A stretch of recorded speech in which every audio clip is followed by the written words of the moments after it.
Today we revisit archery, for there is more here than we explored last time. Just up the Old Plains Highway, a small house sits upon 17 of its original 360 acres, where a boy named Jimmy spent most of his youth. Today, Jimmy Carter's Boyhood Farm is a national park. A paved driveway circles around to a parking lot and back. Here you'll find part of Rosalind Carter's Butterfly Trail, best observed during spring and summer.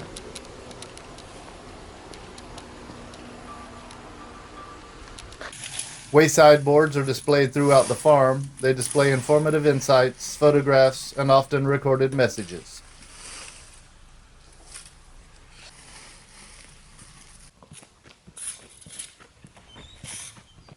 And keep an eye out for hobo symbols.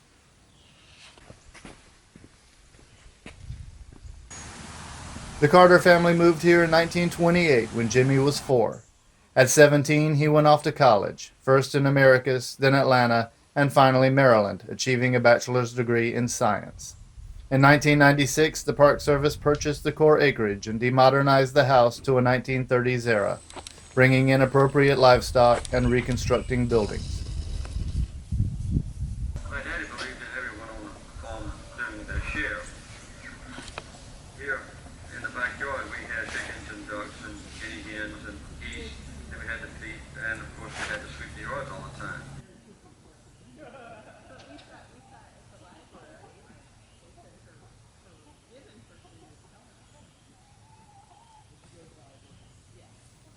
You are free to wander, and tours are available. Most of the buildings are reconstructions, only the painted ones are original. You'll encounter various farm animals they would have had. In the old days, they would have had them in greater number, and the chickens would have run free as they had dogs to keep predators at bay.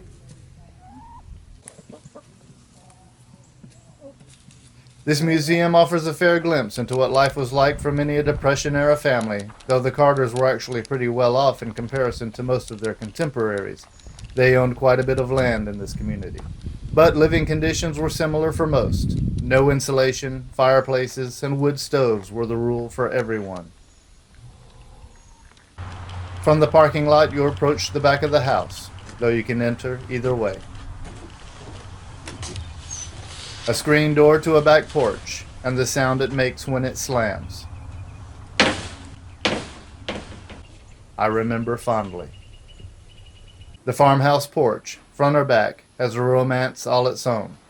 The nostalgia, however, more pleasant than the chores of reality. Anyone know the significance of the bottom board? Let's see who gets it. Through the back screen door, we'll see Jimmy's room first, and hear some of the message. When I was a boy, I was strongly influenced by my Uncle Tom Gordy, who served in the Navy and stationed in the Pacific on a ship. And he would often send me letters and souvenir gifts from China, Japan, Philippines, other places that he visited. One of the presents he sent me was a small model of a Chinese junk or ship. Of course, that was one of my most cherished possessions. One of my fondest memories was a Christmas morning when I was a little boy. I had long wanted a pony and was discouraged from expecting it, but I woke up one Christmas, I was ill, I couldn't get out of the house because I had measles, and my mother and father said that maybe Santa Claus left me something outside in the yard, so I raised a window of this bedroom, looked out, and there was a pony. I have never been more excited in my life. And of course, then for years, I rode my pony, whom I called Lady. She had coats that I cherished, and it really was one of the transforming moments of my boyhood. Life on a farm was both paradise and, from the viewpoint of our modern era, insanely hard work. One of Jimmy's jobs, as with many kids of the time, was to mop cotton bolls with a mixture of arsenic and molasses. At the end of the long, hot day, he said, his pants could stand up in the corner on their own.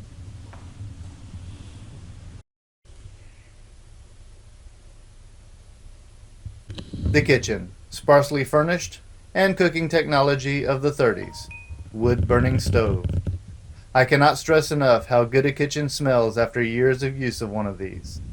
One of Jimmy's jobs was to chop the wood.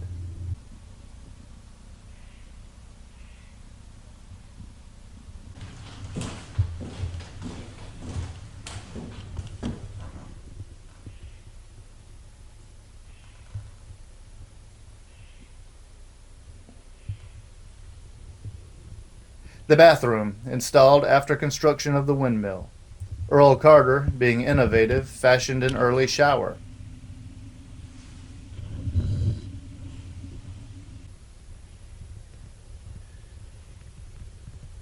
The dining room, with its cheerful lighting and more affluent decor, was used for Sunday suppers and guests. The majority of the meals were eaten in the smaller breakfast room.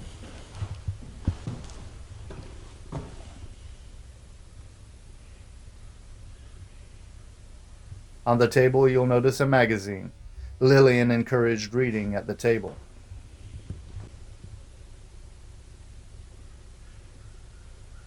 The decor of the dining room is indicative of wealthier families and is extremely pleasant. There is a sewing machine, which was a necessity, especially during the Depression. Clothes would have needed frequent mending.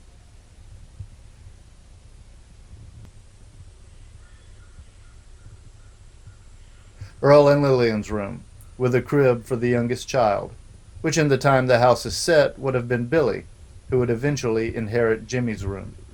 Notice the fireplace. Everyone but Jimmy had one. The living room, simple and comfortable. None of what you see in this house actually belonged to the Carters. It's era appropriate, but not original. Here we see the 1930s entertainment center.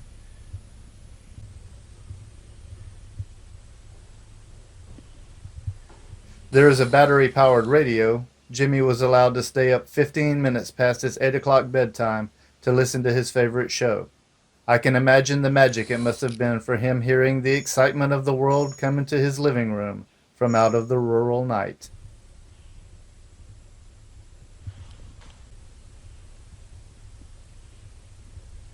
Gloria and Ruth's room, which was shared.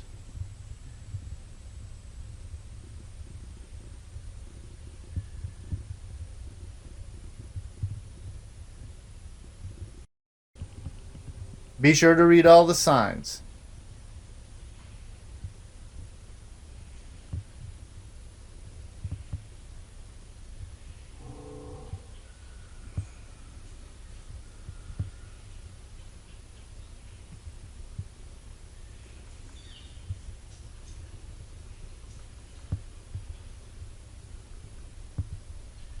The front porch, which played host to snapping beans and 1,000 evening conversations.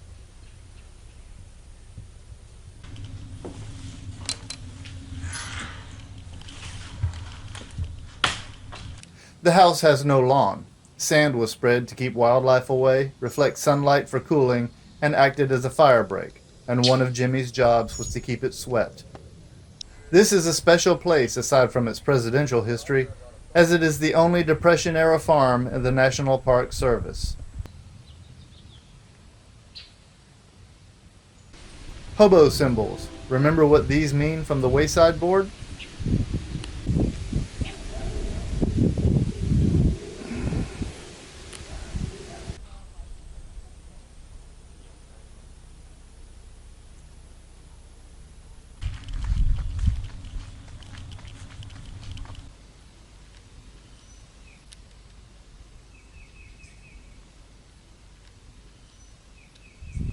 The tennis court. Earl and Jimmy both loved the game. Earl picked it up when he went off to school, and so this court was installed using only the native red clay as turf. Jimmy could never beat his dad.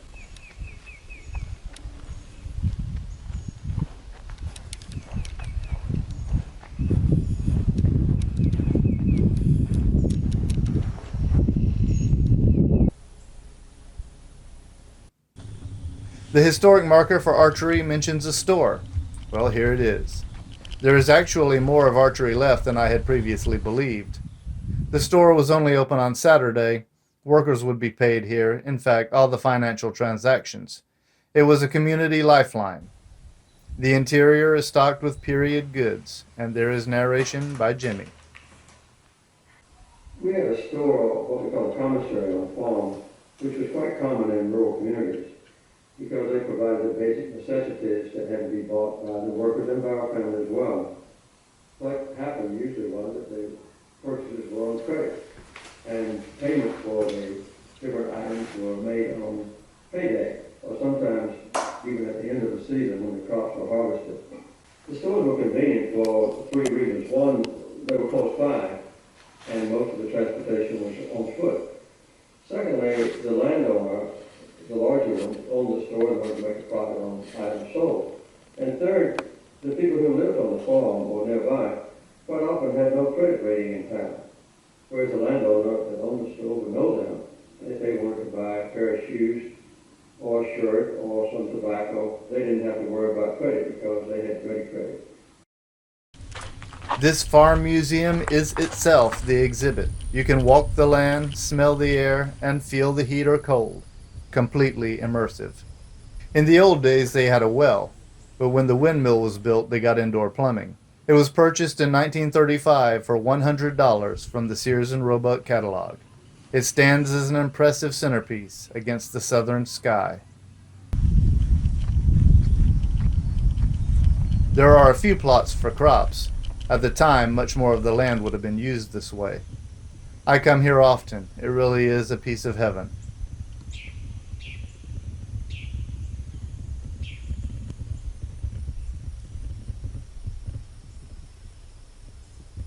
Lillian was a nurse and believed in keeping people healthy rather than healing them after they got sick.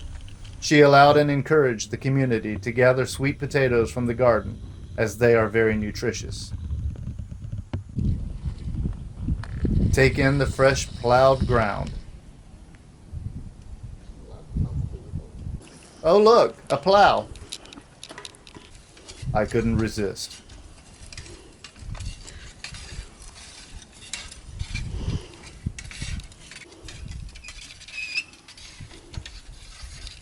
One thing I can tell you, the Carters had really strong shoulders.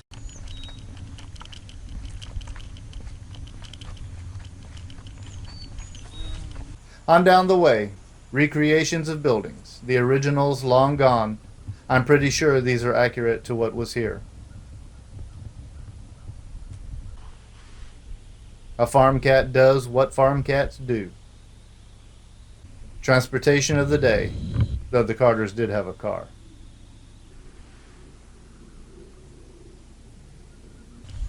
Over to the barn.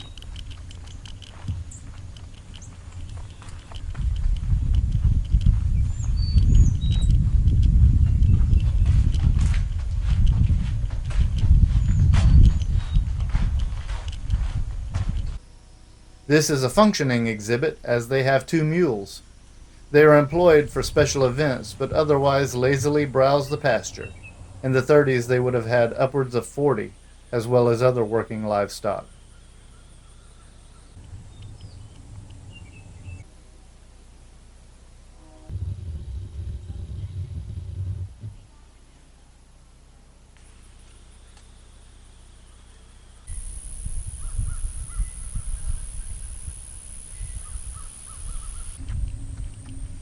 To go along with the beasts of burden are the implements of agriculture.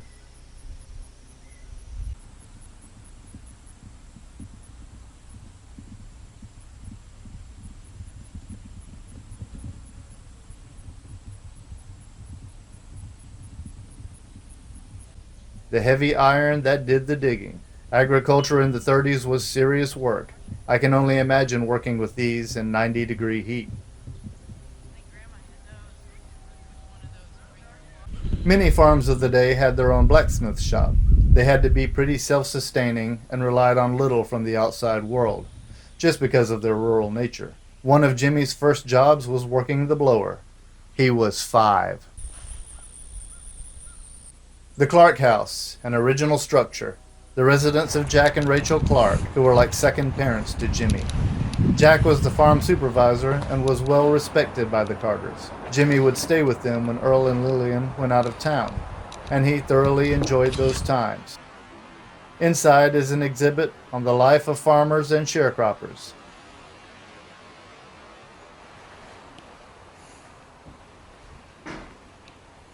There are some really good photos to convey what these people's lives were like, and the photos are brutally honest.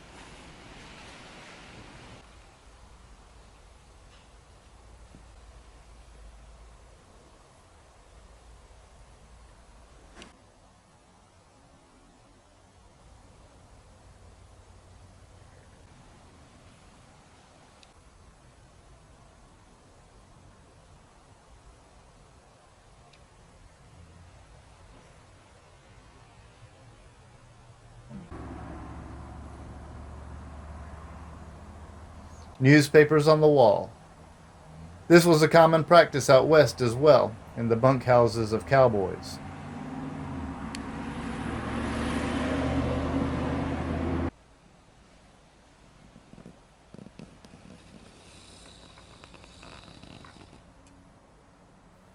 The Clark house is a good example of the not so wealthy.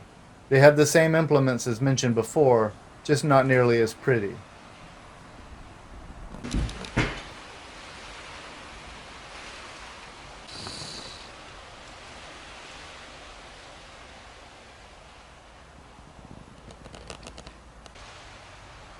Not nearly as pretty. Have a look around and soak in this 1930s world.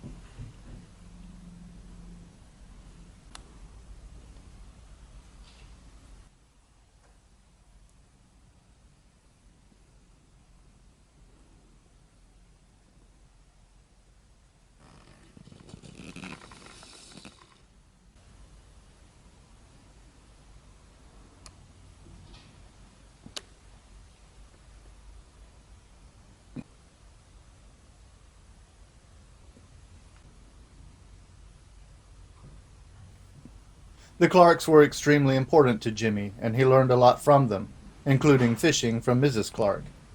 His relationship to them, as well as the other black families in archery, shaped his views as a man and influenced his policies, for he saw firsthand through his early life the struggles and difficulties of his fellow citizens who weren't as affluent as his family. For him, it wasn't history.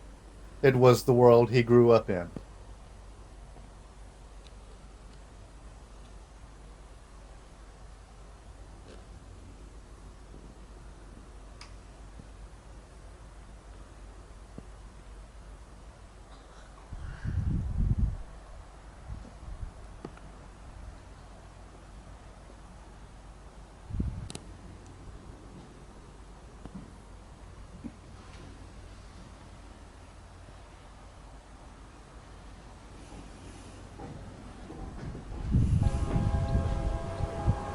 Drawing near is the bellow of Sam Shortline approaching with that unmistakable scream of a train, which makes the final stop on her route which began in Cordele.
Passengers eagerly disembarked to come and visit this jewel of Georgia.